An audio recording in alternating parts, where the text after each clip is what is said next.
શ્રીમદ્ ભગવદ્ ગીતા અધ્યાય 18 શ્લોક 73 અર્જુન ઉવાચ નષ્ટઃ મોહઃ સ્મૃતિઃ લબ્ધાઃ ત્વત્પ્રસાદાત મયા અચ્યુત સ્થિતઃ અસ્મિ ગત સંદેહઃ કરિષ્યે વચનમ તવ.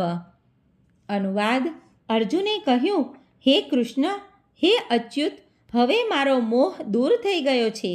આપની કૃપાથી મને મારી સ્મરણ શક્તિ પાછી મળી ગઈ છે. હવે હું સંશય રહિત તથા દ્રઢ છું અને આપના આદેશ પ્રમાણે કર્મ કરવા તૈયાર છું. ભાવાર્થ: જીવની સ્વરૂપ સ્થિતિ એ જ છે કે પરમેશ્વરની આજ્ઞા અનુસાર કર્મ કરે અને અર્જુન જીવના પ્રતિનિધિરૂપ છે. તે આત્મસંયમ માટે યોજાયો છે. શ્રી ચૈતન્ય મહાપ્રભુ કહે છે કે જીવની વાસ્તવિક સ્થિતિ પરમેશ્વરના સનાતન સેવક તરીકેની છે. આ નિયમનું વિસ્મરણ થવાથી જીવ પ્રકૃતિ દ્વારા બદ્ધ થઈ જાય છે, પરંતુ પરમેશ્વરની સેવા કરવાથી તે ઈશ્વરનો મુક્ત સેવક થાય છે. જીવનું સ્વરૂપ સેવક તરીકે છે. તેણે માયા અથવા પરમેશ્વર આ બેમાંથી એકની સેવા કરવાની હોય છે. જો તે પરમેશ્વરની સેવા કરે છે તો પોતાની સ્વાભાવિક સ્થિતિમાં હોય છે, પરંતુ જો તે બાહ્ય શક્તિ માયાની સેવા કરે છે તો નક્કી તે બંધનમાં પડે છે. આ ભૌતિક જગતમાં જીવ મોહમાં જ સેવા કરતો હોય છે. તે પોતાની કામવાસના તથા એષણાઓથી બંધાયેલો હોય છે, છતાં તે પોતાને જગતનો સ્વામી માનતો હોય છે. આને જ મોહ કહેવામાં આવે છે. મનુષ્ય જ્યારે મુક્ત થાય છે ત્યારે તેનો મોહ સ્વેચ્છાથી દૂર થઈ જાય છે અને પરમેશ્વરની ઈચ્છા અનુસાર કર્મ કરવા માટે તેમને શરણાગત થાય છે. જીવને મોહજાળમાં ફસાવાનો માયાનો છેલ્લો ફાંસો એ એવો પ્રસ્તાવ છે કે જીવ પોતે જ ઈશ્વર છે.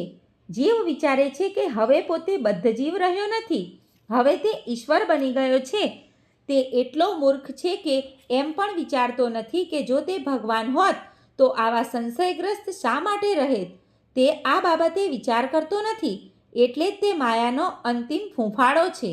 વસ્તુતઃ માયાથી મુક્ત થવું એટલે જ પૂર્ણ પુરુષોત્તમ પરમેશ્વર કૃષ્ણને સમજવા અને તેમની આજ્ઞા અનુસાર કર્મ કરવા સંમત થવું.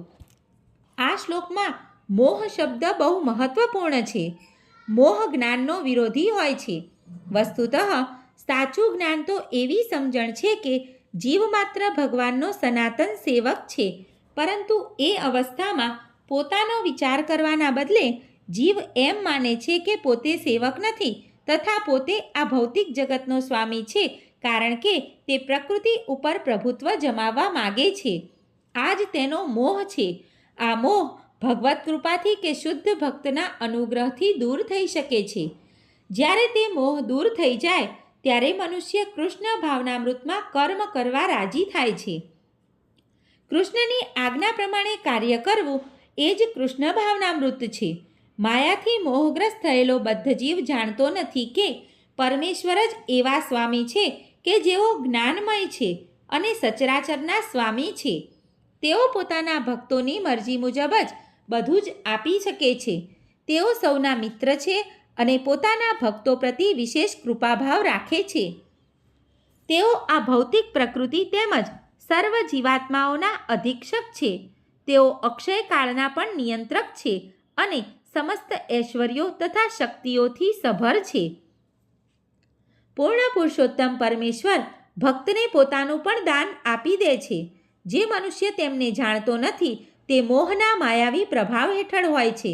તે ભક્ત બનતો નથી પણ માયાનો દાસ બની જાય છે. પરંતુ અર્જુન ભગવાન પાસેથી ભગવદ્ ગીતા સાંભળીને સમગ્ર મોહમાંથી મુક્ત થઈ ગયો.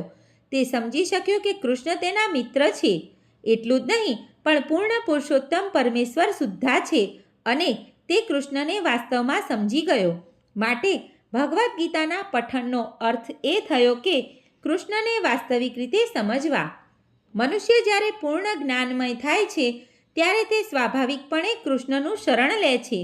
જ્યારે અર્જુનને સમજાઈ ગયું કે આ તો પૃથ્વીના અનાવશ્યક ભારને ઓછો કરવાની યોજના હતી, તો તે યુદ્ધ કરવા રાજી થઈ ગયો. પૂર્ણ પુરુષોત્તમ પરમેશ્વરની આજ્ઞા પ્રમાણે યુદ્ધ કરવા માટે તેણે ફરીથી પોતાના શસ્ત્રો ધનુષ બાણ ઉપાડી લીધા. સર્વે મિત્રોને દીપ્તિ જોશીના જય શ્રી કૃષ્ણ.